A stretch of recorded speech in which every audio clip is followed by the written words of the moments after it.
Deb Sebach with us. She is the head coach for golf at JM Bennett, and this is a contest coming out here today and seeing a lot of parents on the course following their players around.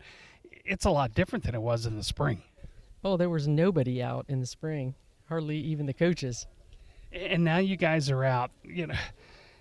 How are your numbers to get golfers out here to compete with you? What are your numbers like? Because I know at JM Bennett, like, football's way down compared to what has been the case in previous years. I only have 7 total golfers. Back a few years ago, we had 20. So it's way down as well. Why is that, do you think? I have no idea. I mean, because you're thinking, golf's a great sport, and it's not for everybody, Right. but it's, really, if you think about it, it's the least stressful sport, physical-wise, than any of the fall sports. But I think it's the most expensive as well, with everybody having to have their own equipment, shoes, and that type of thing. So Yeah, the cost does rise that up. So, when you guys go out and play, for those that aren't familiar, when the kids go out and play practice rounds and such, do they have to pay for that, or is that something the school system picks up? no, the golf course has been very generous and provide us with practice rounds before each of our matches and our practices at Green Hill, and they're gracious enough to give us the golf course every Monday for a practice. That makes it very convenient. It does, and I don't think the players actually realize what a great benefit that is, that they get to play at these really nice courses on the shore for free. So this team that you have at JM Bennett, who are some of the people that you need to be leaders this year?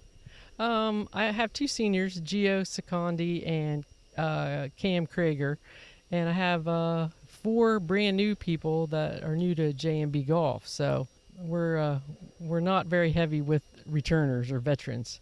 But it makes it exciting for you, I would think, as a coach. Oh, it does. The new ones we have really stepped up, and all 4 of them are out here today. Makes it fun, and I guess the number one goal is just improve every day. It is.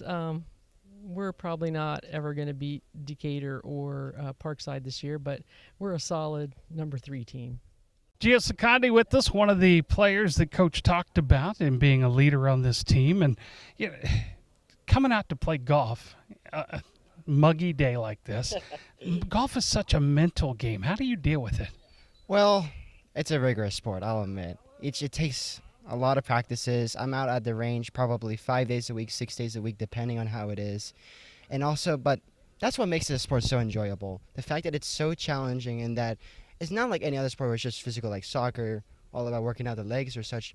Golf is the brain itself. It doesn't matter how strong or how weak you are.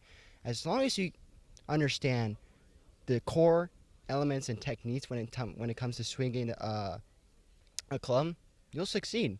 But of course, that's no easy task. That's a lot of practice at the range, I'll admit. It really is. And when you think about it, the PGA Tour, they have caddies. You guys are doing this on your own. So how do you go about deciding what club, a 5-iron, a 7-iron, a 9-iron? Well, of course, the most obvious answer is the yardage. A lot of the players have range finders and such. But it's also like natural instinct too. Like, I played golf for 4 years. I never touched a sport when I was a freshman. I'm going to be honest. Never touched it before. But even then, when I'm looking out towards the club, or to the hole, I think to myself, based on my previous experiences, because I can't really afford a rangefinder on my own. Based on my previous experiences, how can I go about determining what club I should use? The answer is the range. The range is literally the solution to many of your problems. Yardage, the mental game, and of course stamina in the end. Because if you don't practice, your arms are going to get pretty tired. So what's a rangefinder cost? Rangefinder, it really depends. If you could get the expensive ones, they could be well above $50, even more. Oh, give them your Venmo. Maybe we can have somebody watching can get you some money to get you a range. Well, speaking of, I actually finally got a job, so maybe I can afford one. There you go. What has to happen for you this year for you to consider this fall season a success? Well, in my personal opinion, it's personal improvement. It's a success for me. To be honest, I do not mind if my team is at third or first. All about is how we individually play as a sport. Because if you have the highest score, you're going to be crossed out. But if you have the lowest score and you improve that little by little each game, you're going to be doing great. maybe college is going to recognize that too.